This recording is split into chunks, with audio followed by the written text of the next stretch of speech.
बढ़ते हैं और अब हमारे साथ केडियानॉमिक्स के फाउंडर सुशील केडिया जुड़े हैं 2024 के आखिरी इंटरेक्शन के लिए। Sushil ji, good morning. ये कहाँ, आप कहाँ हैं? गोवा में कहाँ हैं? थोड़ा घूम फिर रहे हैं बस अनुज जी। पूरा साल मेहनत की, अब थोड़ा सा रिलैक्स कर रहे हैं। हाँ, कहाँ ये मुंबई तो नहीं लग रहा। कहाँ, गोवा में कहाँ पे हैं? हाँ, मुंबई के बाहर ही है। तो बोल दीजिए ना गोवा में हैं। हाँ, गोवा है। हाँ हाँ वो दिख रहा है पीछे की, वो हवा से पता चल जाता है, एक्चुअली पीछे के एनवायरनमेंट से पता चल जाता है कि कहाँ पर है। तो मार्केट में इतना कोहराम मचा हुआ है, आप गोवा जाकर रिलैक्स कर रहे हैं। थोड़ा हेल्प करिए लोगों की, बताइए कहाँ पर बॉटम बनेगा मार्केट का या कहाँ स्टेबिलिटी आएगी। बॉटम अभी बन रहा है। पीसीआर से अनुरोध है, निफ्टी की चार्ट मेरे स्क्रीन पे दिखाएं। देखिए, इमीडिएट इंट्राडे में बाई ट्रेड अभी फायर हो रहा है। पीसीआर कृपया इस चार्ट को दिखाइए मेरे स्क्रीन से। आ गई चार्ट? हाँ, ये देखिए टर्मिनल ट्रायंगल पैटर्न यहाँ बन रहा है। 1 मिनट चार्ट है और ये पूरा पुशबैक नीचे का खत्म हो गया। अब यहाँ से मेरे को लगता है निफ्टी अगले 2 3 4 दिन उछलेगी। और कहाँ तक जा सकती है उछल के? एक बार 24,300 तक लगता है। 24,300 तक इस ऊपर वाली ग्रीन रेखा के आसपास। तो अभी हमारी व्यू है अगले 10 दिन में रेंज ऐसी है, एक बार 24,300 जाते हैं हम। यहाँ से शायद रिवर्सल हो गया है। जो आज का लो है उसको स्टॉप लॉस रख के ही चलना पड़ेगा, इस नए बाई ट्रेड का, जिसका भी मैंने 2 मिनट पहले जिक्र किया।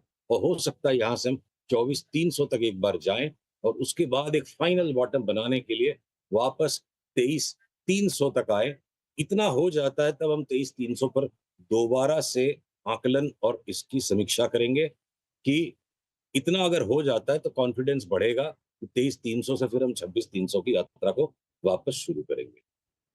ओके, एक और सवाल। एक तो बैंक निफ्टी पर अब क्या व्यू बन रहा है, और आज जिस तरीके से निफ्टी आईटी कोलैप्स हुआ है इतनी स्ट्रांग रैली के बाद या मार्केट को संभालने के बाद, उस पर क्या व्यू बन रहा है?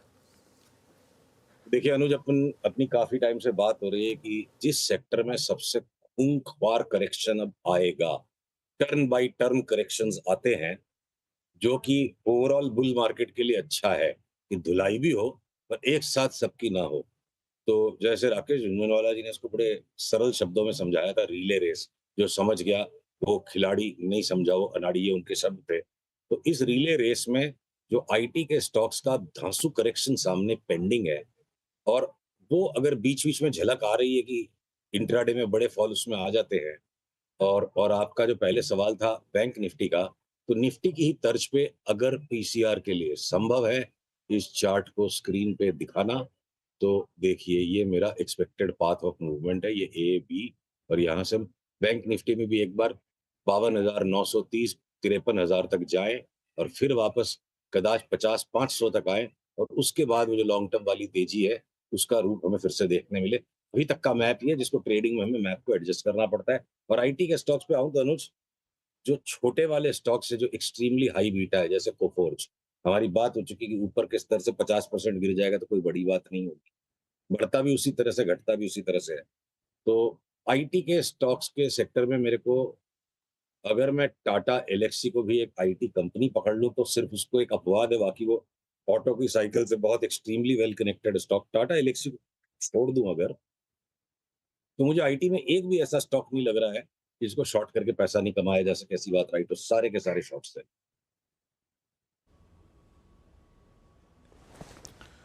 ओके, ये आईटी का जिक्र हो गया। सुशील जी, अब आते हैं एक स्पेस पे जिसने पिछले 4-5 दिन की इस टर्बुलेंस में सबसे स्ट्रॉन्ग मूव दिया है, वो है फार्मा। चाहे वो ग्लेनमार्क, सन फार्मा को देखिए आप, ल्यूपिन को देखिए आप, इप्का लैब को देखिए, एल्केम। आपका फार्मा पे टेक क्या है इस वक्त? क्या लीड कर सकता है फार्मा अगले कुछ और, या फिर कुछ और वीक बेसिस पर? अभी तो फिलहाल भाई साहब ऐसा लग रहा है जैसे वो दिया बुझने के पहले जो आखिरी बार फड़फड़ाता है ना, तो फार्मा के स्टॉक्स उस तरह से आखिरी फड़फड़ाहट दे रहे हैं। आईटी के बाद जो सेकंड वर्स्ट करेक्शन आएगा वो होगा लार्ज फार्मास, और उसके साथ साथ स्मॉल फार्मा को भी जाना है।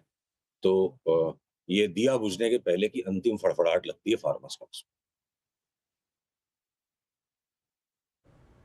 तो आप शॉर्ट किसे करेंगे ऐसे सर्कमस्टेंसेस में, और कौन सा पॉइंट ऐसा है जो रिवर्सल जनरेट कर सकता है, या फिर किस लेवल के टूटने के बाद?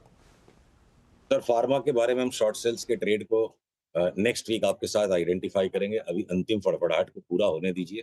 शॉर्ट का जब पॉइंट आएगा तब देखेंगे। महाकवि कालिदास की तरह मैं पूरा काव्य पहले से रचने की हिमाकत नहीं कर पाऊंगा, साधारण मनुष्य हूँ। और इस वक्त हमारा फोकस है कि आईटी के स्टॉक्स को हम शॉर्ट है। फार्मा को सो नेक्स्ट वीक देखेंगे, अंतिम फड़फड़ाहट को पूरा होने दीजिए पहले। ठीक है, नेक्स्ट वीक फार्मा के स्टॉक्स पे बात करेंगे। आपके स्टॉक आइडियाज क्या होंगे, लॉन्ग या शॉर्ट इस मार्केट में? लिस्ट वही की वही अनुज, थोड़ा बहुत आगे पीछे एडजस्टमेंट करना पड़ता है। मैं सारांश में सारी बातों को फिर से एक बार समेट दूं। तीनों बजाज के स्टॉक्स, बजाज फाइनेंस, फिनसर्व और बजाज ऑटो, निफ्टी की 2-3 हजार पॉइंट की रैली के लिए 20% रिबाउंड के लिए ठीक है। उससे ज्यादा बड़ा बुल मार्केट में सोचना गुनाह हो जाएगा। ये सारे के सारे लॉन्ग टर्म बेयर मार्केट में आ चुके हैं। इंट्री में एक बार 20% का उछाल है जो निफ्टी को ऊपर ले जाएगा। एफएमसीजी के ए टू जेड स्टॉक्स बाई हैं। आईटी फार्मा में हम एक एक करके सेल करेंगे। मेटल्स बिल्कुल चारों तरफ घूम रहे हैं तो उनको हम अवॉइड करेंगे, कोई थीम नहीं है मेटल्स में। लार्ज कैप्स में रिलायंस मेरे को लगता है मार्केट को सामने से लीड करेगा। ऑटोस के अंदर में हमारी प्रेफर्ड बेट है टाटा मोटर्स, जिसमें 50% तक की ऊपर जगह दिखती है। पहले 30% बढ़े, फिर उसको रिवाइज करके 50 करेंगे। रीबाउंड अगर आता है मार्केट का तो इवन मारुति उसको सपोर्ट कर सकती है, उससे ज्यादा की जगह मुझे नहीं दिखती है। हीरो मोटोकॉर्प भी वैसे उसको सपोर्ट कर सकता है। एफएमसीजी के स्टॉक्स में अनुज, जो स्टॉक पे मैं हमेशा संदेहास्पद सा रहता हूँ कि उसकी चार्ट में कोई लॉन्ग टर्म ट्रेंड नहीं है, पर बीच बीच में बड़े मूवमेंट वो दे देता है 40-50% तक के। तो एफएमसीजी में मेरी प्रेफर्ड बेट फिलहाल के लिए एक रेयर केस है, डाबर होगी। और बैंक्स के अंदर अगर हम आ जाएं तो लार्ज बैंक्स में मुझे लगता है आदमी फंस जाएगा बुरी तरह। लार्ज बैंक्स में धुलाई होगी। अगर जब जब मार्केट का करेक्शन आएगा लार्ज बैंक्स बड़ा फॉल दे देंगे। और जब जब मार्केट की रिबाउंड ऊपर की तरफ चलेगी, इनमें बड़ी टेपिड मूव आएगी, तो हम छोटे वाले बैंक्स में, जैसे कि आरबीएल बैंक हो गया, इसमें मतलब ट्रक भर के माल लेने में कोई संकोच अब नहीं लगता है। इसका बहुत स्ट्रॉन्ग अप ट्रेंड अब खुलने लग गया है। बंधन बैंक लॉन्ग टर्म इन्वेस्टमेंट के लिए, निबलिंग के लिए अभी भी ठीक है। और शॉर्ट टर्म पंटिंग में चाहे वो आपका एयू बैंक हो, जाना स्मॉल फाइन, जितने भी स्मॉल फाइनेंस बैंक्स है, और इंश्योरेंस कंपनीज में खासकर एचडीएफसी लाइफ और एसबीआई लाइफ में हमें लगता है 50-50% तक का भी अपसाइड अगले 3 से 6 महीने में बन सकता है। तो फाइनेंस के स्टॉक्स हो गए, एफएमसीजी हो गया, ऑटो का पिक हो गया, फार्मा हो गया, और एक आपके केमिकल्स के अंदर आप समझ लो, चाहे उसको पेट्रोकेमिकल केमिकल में गिन लो। कैस्ट्रॉल पे अब हमारा नया कॉल कल ट्रिगर हुआ है 50 से 60% के अप्रूव का। Castrol, okay, very interesting. अच्छा सुशील जी, एक मैं चीज़ आपको बताऊं, एक आई थिंक 2-3 हफ्ते पहले शायद आपने एक जो व्यू लिया था, मुझे वो काफ़ी अच्छा लगा था। आपने कहा था कि जो यूएस बॉन्ड यील्ड है उसका चार्ट खुद कह रहा है कि चाहे फेड रेट कट भी कर दे फिर भी कोई बड़ी रैली की आप एक्सपेक्टेशन मत रखिएगा।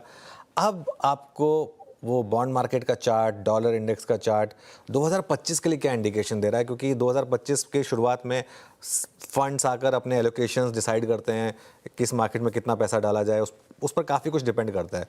तो वो चार्ट्स क्या कह रहे हैं? देखिए, हमने जो प्लॉट निकाला था बॉन्ड यील्ड का, अ, अ, अगर अगर मैं उस चार्ट को पुल कर लूँ स्क्रीन पे, हाँ ये आ गई। तो हमारा गोल पूरा हो गया उस चार्ट पे।